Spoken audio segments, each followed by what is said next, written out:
It's funny because this is what I do for a job. Like, I speak to people, I teach teachers, and I'm nervous about this. I have done a commencement speech for hundreds of people, and this is freaking me out right now, so.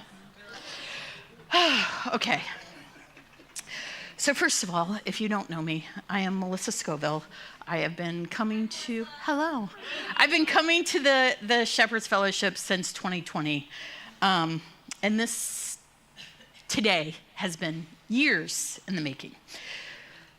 So before I start, will you join me in prayer so I can get through this? All right, Lord, this is all you. Take away my anxiety. Take away my fear. Let it be your words. This is your doing. I pray that somebody here can feel this, can make a connection. I just pray you do what you do. Let me get out of the way. Let this all be you. All right. It's in your son's holy and precious name that I pray, Lord. Amen. Okay, so I didn't know if I was going to sit or stand. I'm going to sit. Get comfortable, like I'm teaching, right? Back to that. Okay, yes, I have all sorts of things up here. I'm going to use all of them. I'm really sorry. I did a search on what a testimony should be, and it said about 3 minutes. I'm sorry, it's not going to be 3 minutes. I apologize for that. I actually have 5 pages of notes. I'm really sorry. So those of you who like to count down can keep track each time I flip a page, and you know. I'm going to give my testimony, but I'm also going to follow it up with like a condensed version of a Bible study that I've done recently. I just felt like this needs to be more than just me sharing my story. Okay, so let's talk about growing up. I grew up as the granddaughter of a Baptist minister. My grandpa, Tom Lastly, was actually the pastor at Prospect Baptist Church. That's how I know Nancy. That's how I know Jenny. That's ultimately how I came here. I will tell you, though, his wife, my grandmother, was the daughter of a Methodist minister. And it was truly my grandma who, we had a very difficult relationship, but she made me fear the Lord. When I was growing up, I just knew the Old Testament the Old Testament God, the one who was angry, the one who was vengeful, the one who anything I did would have consequences, negative, anything that I did. I vividly remember playing cards one Sunday in church, and I ended up like being spanked and screamed at, and it was terrible. So I didn't have a loving relationship with the Lord. I followed him because I was afraid of what might happen. When I was 10, I said, I accept Christ. I want to be baptized. And ultimately, when I look back at it, I think that was because I didn't want to disappoint anybody. My grandpa was going to retire soon. I wanted him to be the one to baptize me. So, I believed in God, but did I love him? Not sure I loved him. I think I was just fearful of him. And then a couple years later, my parents got divorced. My mom remarried. My dad dated a woman, then married her. I wasn't a fan. I was full of anger. Like, I would say that was when I started my walking away. I always still believed in God, but he was not my friend. He was not somebody that I reached out to. In college, I began to question everything. I saw people who didn't live great lives seem to have wonderful, they weren't godly, they weren't Christians, but they seemed to have wonderful things coming to them. And I was like, there's no way that, that just happens. God's just giving these lives to them. And so I don't know, I did my own thing. I found joy. It was temporary. I was hanging out with the wrong people and just doing things that weren't appropriate. And then in 2004, I graduated with my master's and taught my first year, and I was like, this is it. Like, I can teach. I am a teacher. This is my calling. Again, never gave any of that glory to God. That was just, this is what I'm supposed to do in life. But I felt like something was missing. I still had this, growing up, every woman is supposed to become a wife and a mother. And I was missing that in my life. So it was time to start looking. And in 2007, I met Jeremiah. Many of you here know Jeremiah. He came from a Christian family, which honestly, when I think about it, like, it wasn't that meant anything to me other than his family must be loving, right? So I'm going to fit in with his family. My family loved him. He was wonderful, but he had a secret. And that secret was alcoholism. Sorry. And at the time, we were living in sin, and I just looked at his alcoholism as a direct punishment for me because of the choices I was making. But I stuck with him because I loved him. And that's what I was supposed to do. So we were going to make everything right. And this was 2007. In 2012, we got married. Marriage was going to make everything right with God. We were no longer going to be living in sin. It was going to make everything perfect. And it didn't. I've been here for Tom's stories, and he was like, if you haven't gotten married, don't. It's very tough. Whew. He's not wrong. And it was soon after that I realized I couldn't bring children into that relationship, into our marriage. Looking back at it, like, I was writing this down, I was like, I decided that. That wasn't me deciding that. That was God telling me it wasn't going to be, it wasn't going to work. And for 12 years, I protected this secret, this alcoholism. 12 years. 5 years of us dating, 7 years of us being married. I told no one. I didn't tell my family. I didn't tell my friends, because it was my job as his wife, or so I thought, to protect him, for better or for worse. This is what I signed up for being his wife. And then in 2018, my dad died unexpectedly. Sorry, I keep crying through this whole. I didn't cry when I practiced this at home, okay? My dad died unexpectedly. A month and a half later, Jeremiah's boss died unexpectedly. A month after that, my uncle, who Jeremiah was very close to, died unexpectedly. And for a man who held the secret, he didn't have any friends. I was his friend, and he didn't tell me how much he was hurting. And that's when things really, really got bad. So for a year, I lived in utter chaos. I mean, it was chaos. And there were no other options but God. I was at a point where I was like, there's nothing left for us to do. I don't know what we can do. How do we save our marriage? 2020 came. I was on Facebook, and I was friends with Jenny. And they had posted that TSF was having the mental health series. And so I was like, you want to do this? He knew he had a problem. He was like, yeah, let's do it. Let's do this. So we came, and we sat through anxiety, which, that's me. My whole life has been an anxious child, anxious adult. We sat through depression, which he suffered from. We sat through suicidal ideation, which unfortunately, being a teacher, I've lost several students to suicide. We sat through addiction. And I thought, this is it. This is going to change it, right? No, it changed things, but it didn't fix the addiction. But being here, I found friends. Ultimately what happened was it started becoming a routine. It became a habit, and a habit that I needed to feel complete. Like, I used to dread Sundays because I had to go to church or go to work the next day. But now I was loving Sundays because I walked out fulfilled. And then, as we all know, COVID happened and church shut down, but we were still joining every Sunday. I'm so thankful for, the fact that we had the live feed. So it was great. And looking back at it, ultimately, the timing was because of God. The fact that we were able to come here before COVID happened, we started that routine.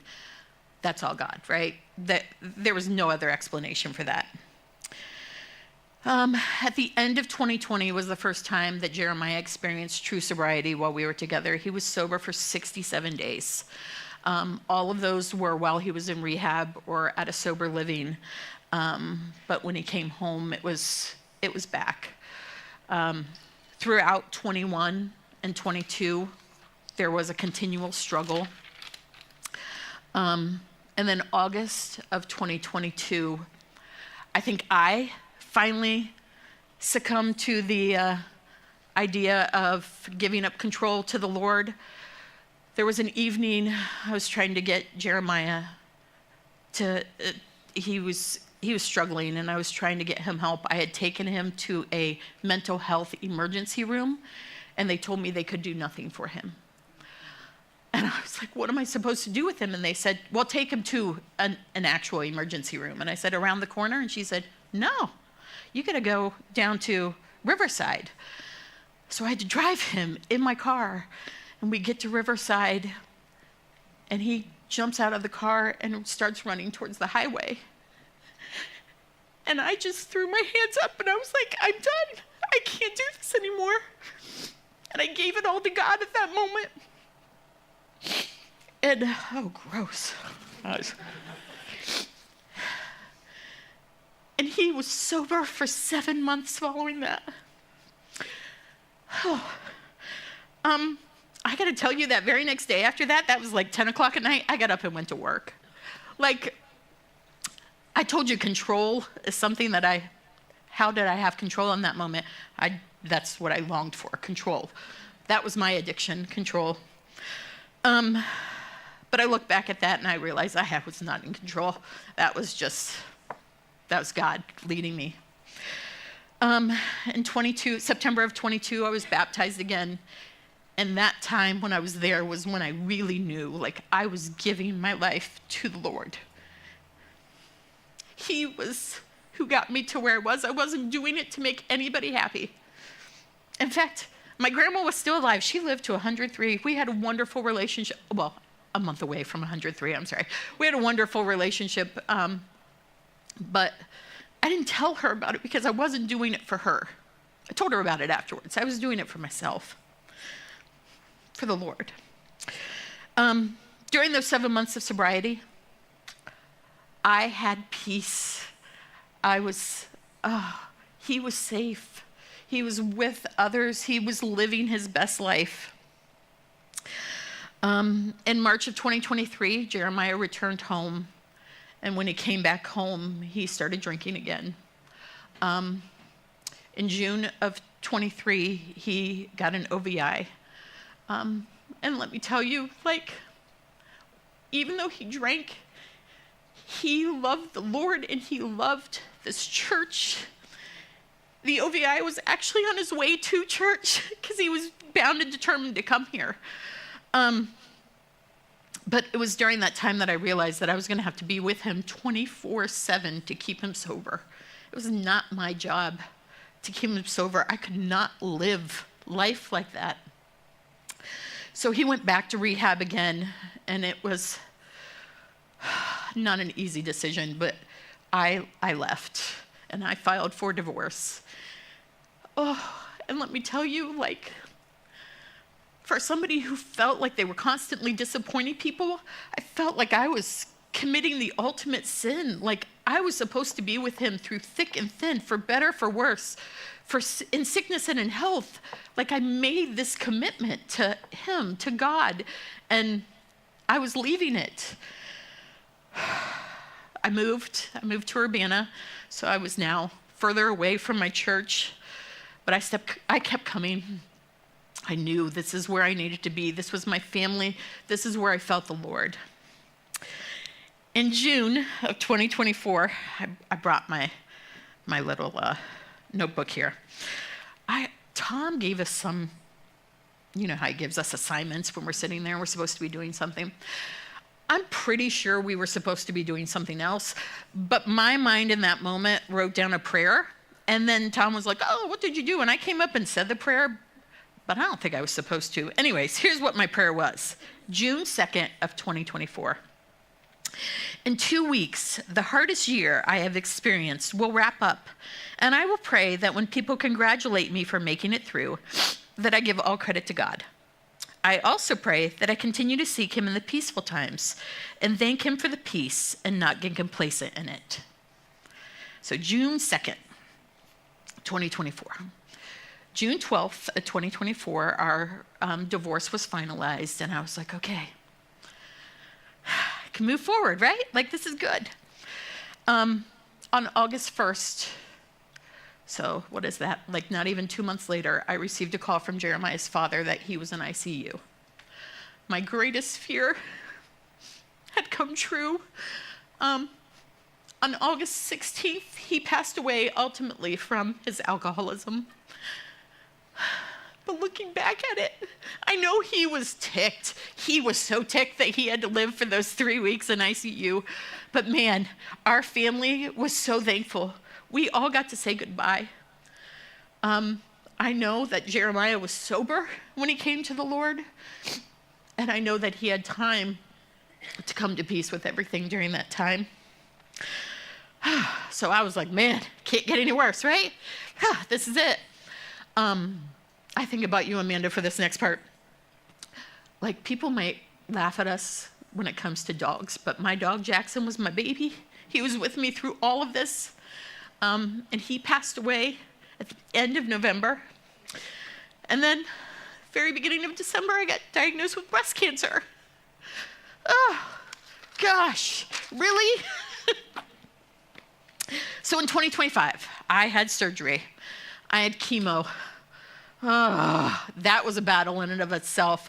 The last thing I wanted to do was lose my hair. I am not a feminine person. I just felt like my hair made me look like a woman, and I was going to lose it. Again, I think that was, Melissa, you have no control. So I should also tell you, chemo was optional. Like, should I go through it? It'll increase my chances of survival by like 5%. I'm a math person. 5% isn't much. I did it. I prayed. I did it. That's why we have these curls now. During chemo, I was reunited with Jim, who, if you know, that Jim is my boyfriend now. We'd been friends for 20 years, and he brought me a toaster one day when I'm going to be honest, I was having terrible stomach issues. I could do all of the brat diet except for the tea. I couldn't make toast, so he brought me a toaster. I did radiation, and then in November, I looked it up, November 25th, we had our lukewarm wrap-up here. We were talking about living a lukewarm life, and we were meeting in groups. And within my group, I was looking at where I was really struggling, and I was struggling with Christian community. This is my church. You're my people. But I can't be here during the week. I'm driving an hour here to spend maybe an hour and a half here. And it just, I was, that's where the Lord was tugging at my heart. And I mentioned to him, I know Cindy was in there, and I think Amanda Russell was in there, Katie was in there, and I said, I think I need to find another church. Very next week, Tom comes up to me and he is like, hey, I'm wondering if you're willing to step up and do some leadership here at the church. And I said, did you hear me last week when I said I might be looking for another church? He's like, well, I want you to take some time and pray about it. So I decided to, he didn't tell us at the time, he just said some leadership, be part of this Elders Plus group. So those of us who came together to help through this sabbatical. And I said, yes, I would do it. And he said, listen, I understand that you want to find somewhere closer. And you have my permission to go do that. So if at any point in time you feel that you can't continue with this, you're welcome to do so. Okay. I moved, again, this time we moved to Springfield, so even further away. I bought the most beautiful home, and I want to use that home for the Lord. I know that I'm living there because of him. And then I found this very cool church down there. It's actually called The Fellowship. It also is not your traditional, it's located in an old service merchandise. Yeah, so not an old nursery, but an old service merchandise. It is very family, oriented. Like, it just feels like home. Although I will tell you, I say that, but like the first 2 times I went, I sat. Oh, sorry. I just sat there, and then Katie, nope, is it upside down? No? There? Better? Still work? Okay. Katie came and she didn't let me sit. She made me talk to people. So I talked to people and I ended up getting in this connection group, whatever. It's been great. And all of this I know is because of the Lord. Back in May, when we had our Elders Plus meeting, Tom had said, here's the lineup. Here's going to do everything. Here's who's going to do everything. And I just want you to know, if something happens, something falls through with one of our speakers, we do have a backup sermon. And I said, listen, I'm going to tell you right now, I volunteer. If you need me, it's time for me to share my testimony. And he said, this is awesome, great. He's been pressuring me to do this for a while. But I was like, I'll do it. I got to tell you, Mike, this is crazy. Like, earlier this week, I was like, this has been great. I am not going to have to worry about this. This has been wonderful. Almost done, almost out of the woods. I know that God had me ready for today. So anyways, I just wanted to tell you really quickly, one of the things that I've been doing at the fellowship is a Bible study called He Speaks to Me. Sorry, what are you laughing about? Okay. She's like, she looked at her watch. She's like, Melissa, this is way longer than 3 minutes. I'm looking because I have to leave to go to work. Okay, so the Bible study is called He Speaks to Me by Priscilla Shire. I guess this is a great, she's been great from what I've seen, but like those have been who were in this Bible study are like, she's wonderful.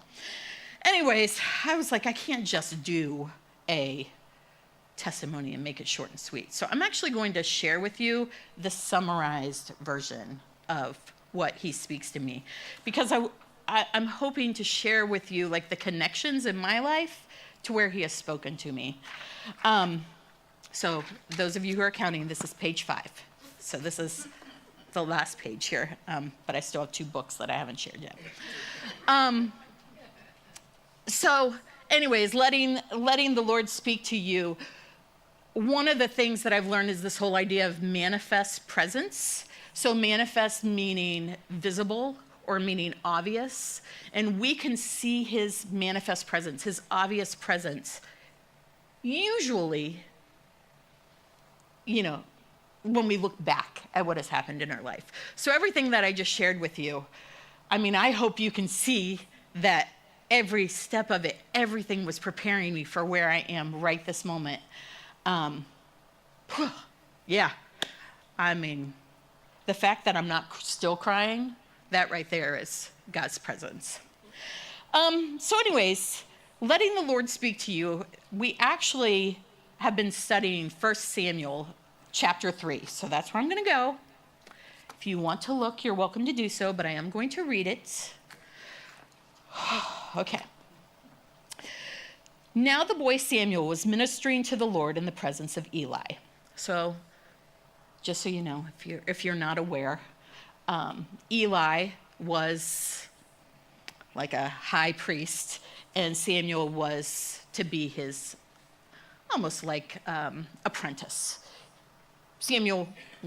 Eli was the mentor of Samuel. Okay, and the word of the Lord was rare in those days. There was no frequent vision. So nobody had heard from God in quite some time.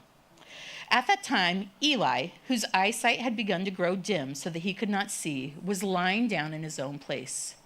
The lamp of God had not yet gone out, and Samuel was lying down in the temple of the Lord, where the ark of God was. Then the Lord called Samuel, and he said, "Here I am." And he ran to Eli and said, "Here I am, for you called me." But he said, "I did not call you. Lie down again." So he went and lay down. And the Lord called again, "Samuel." And Samuel arose and went to Eli and said, "Here I am, for you called me." But he, Eli, said, "I did not call, my son. Lie down again." Now Samuel did not yet know the Lord, and the word of the Lord had not yet been revealed to him. And the Lord called Samuel again the third time, and he arose and he went to Eli and said, "Here I am, for you called me." Then Eli perceived that the Lord was calling the boy. Therefore Eli said to Samuel, "Go, lie down, and if he calls you, you shall say, 'Speak, Lord, for your servant hears.'" So Samuel went and lay down in this place. And the Lord came and stood, calling as at other times, "Samuel, Samuel." And Samuel said, "Speak, for your servant hears." Then the Lord said to Samuel, "Behold, I'm about to do a thing in Israel at which the two ears of everyone who hears it will tingle." I'm going to stop for a second because this is where the reflection of, or the story, the reason why God spoke to Samuel comes into play. So we talked about Samuel having a childlike faith. We saw the kids here today, like their faith is so precious. There's nothing getting in the way. They don't stop and think, why is this happening? It's happening because of God. When I started here and I started learning about this loving God, not this vengeful God, not this God who was angry at me for everything I did, my faith was childlike. I was so excited. I was like, I can't wait to see what he can do for me. Another thing that they talked about was single-minded worship. So Samuel was lying down and he was close to the ark of God. He loved God so much. He was right there with him. That's what his focus was God. So interesting, again, I used to pray every morning on my way to church. Many of you were in those prayers, but I would remember, like when I got to this point, this is who I'm talking about. Whoops, I did it again. This is who I should be praying for. This is what I should be praying for here. And we had another sermon, and it was making sure that we were taking time with the Lord. So I ultimately changed my habits. I started getting up earlier. I started going into my spare bedroom and sitting and having a verbal, out loud conversation with the Lord and praying with him in that moment. Because when I was doing it in my car, like, yeah, it's praying with him or to him in your car is great. But when that's the only time you're praying to him and you have to worry about, a deer that ran across in front of you or the person that pulled out in front of you, your mind isn't single-minded. It's distracted. So I made time for him each morning. A set-apart holiness. So I was like, I am not set apart. I am not unique. They talked about being sanctified and holy. And when I think back to it, like my lifestyle, I was not perfect. Who is perfect? But I definitely had changed so that I could have a set-apart holiness.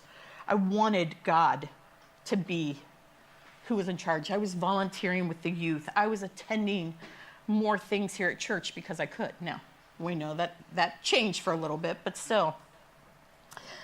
This next one is my hardest one, being still. So obviously, Samuel was still because he was sleeping. He was lying down. For me, though, Tom always talks about how he could count on me to, when he says, "Who wants to speak?" And if it gets too quiet, I immediately have to jump up because I can't stand like silence. I have to break the silence. So being still was hard. But when I moved, for the first time in my life, I had peace. I had time in the evenings where I didn't have to worry, and I could just talk to the Lord. And I did. I mean, if somebody was looking outside, they thought I was crazy. Like, I'm sitting on my couch. This is what I did yesterday. I sat on my couch and talked to the Lord. But that's what I used to do. A sold out hunger. You were just, so kind of going back to that child, like you were just so desperate for the Lord that you're hungry for him. So Samuel was just so hungry for the Lord. He laid down outside the veil as close as he possibly could get, because he wasn't allowed in that room. But he wanted to be right outside. He wanted to be as close to the Lord as possible. And that's what I wanted in that moment. I knew God was the only reason I made it to where I was. Looking back, there is no way that I could look back at those past several years and smile. Like, people say to me, how do you have joy? I have joy because I've been there and I know he brought me through. And I know life is going to be tough again, but I also know there are going to be amazing moments because of the Lord. And then a servant spirit. And I think about that and I'm like, was I being a servant back then? I don't know. Like, they talk about a servant spirit. You're leaving your own comforts behind and removing the excuses and using what has been given to me. And I'm like, I don't know that maybe I did, but that servant spirit back then, but right now in this moment, I think this is my servant spirit. Leaving my own comfort. So we got these books at the beginning of 2025. Very first page when I got this, I wrote down things I wanted to include in my testimony. Yes, it says it, yes? Include in my testimony. And then on the back, I said, how will I share? Facebook. Well, here we go. Facebook, right? Written, got it down. Church, here I am. Whom might I impact? I put church, a non-believer, a coworker, and then my last one. This is the best. Why haven't I started? Well, I did write the very first thing because it's not done. He's not done. Avoidance. That's ultimately what I think it was. I think I was avoiding. And it's overwhelming. Like, being vulnerable and sharing these things is so scary and so overwhelming. And what if I just don't speak? Maybe all of this just came out and made no sense to anybody. But I did it. And I did it for the Lord. And I did it because I know God loves me and he prepared me for this moment.